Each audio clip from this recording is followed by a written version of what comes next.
मैं गौरव जी अब रुक जाइए, वो अनेकों उदाहरण के जरिए ये कह रहे हैं कि आपका पूरी पार्टी का कंपस मुसलमानों की तरफ झुका हुआ है। उन्होंने इधर उधर शब्द नहीं किए हैं, सीधा कह रहे हैं कि आपकी पूरी पार्टी का जो कंपस है वो मुसलमानों की तरफ झुका हुआ है। अबू तेरा तो गेम बजाना पड़ेगा। मुझे लगता है कि सबसे पहले तो आज तक के तमाम दर्शकों को हनुमान जयंती की बहुत बहुत बधाई हो।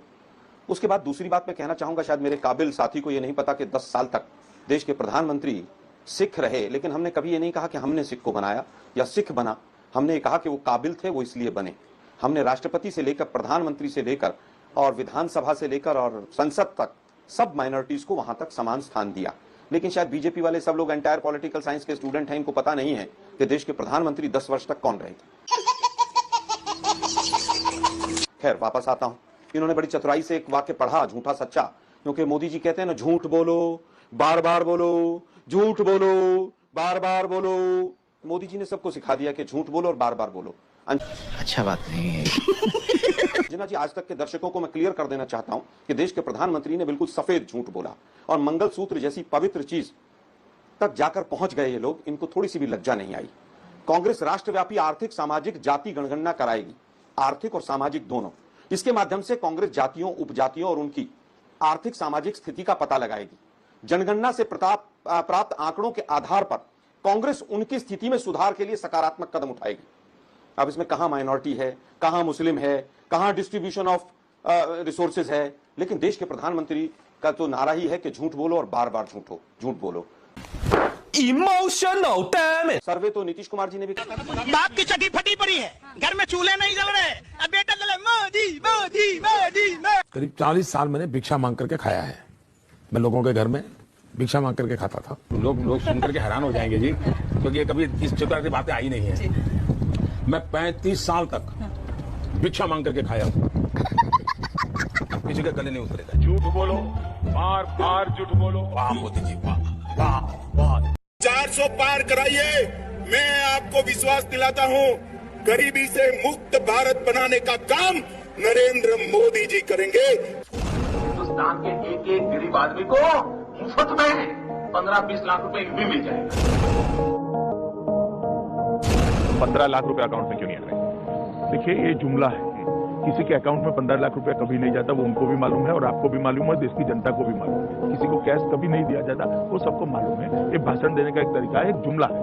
अगर एवरीबॉडी, सबके सब चोर हैं साले। मैं बीजेपी को 2 बार वोट दिया हूं, मैं उनका समर्थक रहा हूं, पर मैं अंधा नहीं हो सकता। जो चीजें मेरे को दिख रही हैं उनको मैं देख के अनदेखा नहीं कर सकता। उस सिलेंडर को पिछले 70 साल में बढ़ते हुए 400 तक पहुंचा। वो इनके कार्यकाल में 9 साल में वही सिलेंडर 400 से 1200 पे आता है। ठीक है, गरीब का जो 100 रुपया है वो 10 रुपए में कन्वर्ट हो गया और जो अमीर का 100 था वो कई हजार में चला गया है। इसका जवाब मोदी जी को देना पड़ेगा। 90 से 95% जो मीडिया है उन्होंने कंट्रोल करके रखी है। जो हमको दिखाया जाता है, जो परसेप्शन तैयार की जाती है कि ये हो रहा है, वो एक्चुअल में हो नहीं रहा होता। हम अपनी जेबें अगर खंगाल के देखें, अपना आंकलन करके देखेंगे हमने कितना विकास किया है, तो हमें चीजें क्लियर हो जाएंगी कि हमारा जो है विकास रुका है।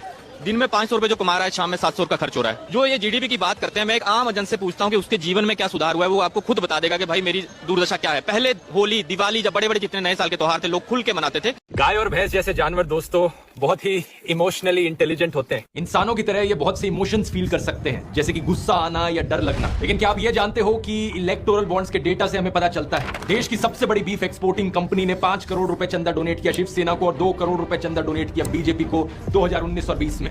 इस कंपनी का नाम है Allana group. Allana cold storage, Allana sons private limited, कई सारी कंपनीज इस ग्रुप का हिस्सा है। इनकी खुद की वेबसाइट के अनुसार Allana is the world's largest producer and exporter of frozen halal boneless buffalo meat. Interestingly April 2019 में डिपार्टमेंट ने इन पर आरोप लगाया था 2000 करोड़ की टैक्स इवेजन का। इलेक्टोरल बॉन्ड्स पर जो मैंने वीडियो बनाया है उसमें आप ये चंदा धंधा मॉडल समझ सकते हो। और एज ऑफ 2024 इंडिया दुनिया का दूसरा सबसे बड़ा देश है बीफ एक्सपोर्टिंग के मामले में। ये कुछ ज्यादा शॉकिंग चीज नहीं है, क्योंकि इससे पता चलता है कि तानाशाह को ना इंसानों के ना किसी जानवर के इमोशंस की पड़ी है। वो सिर्फ अपने सत्ता का और अपने पैसों का भूखा है। देशवा के देते माटी, एकरा कैसे डांटी, बनैले है जुमले बाजा के पार्टी, एकरा भोटवे से डांटी। लालटेन एलईडी के जमाना में लालटेन कोई जलाएगा? लालटेन का अपना समय था, मतलब जब अंधेरा रहता था तो लालटेन जलती थी, पूर्वजों ने जलाया। अमित शाह से पूछिए कि आप क्या लेकर आए भारत के अंदर। इतना जुवा जो पढ़ लिख के का पकौड़ा बेचेगा। मोदी जी सबको पकौड़ा बेचवा रहे हैं। चौथी पास राजा भारत के पहली बार मिला है। सरकार में सब चीज मिल रहा है। अरे 6000 रुपया दे रहा है जी साल में। था तो हल्ला करता था 50 रुपया है, आज 100 रुपया हो गया था। कहाँ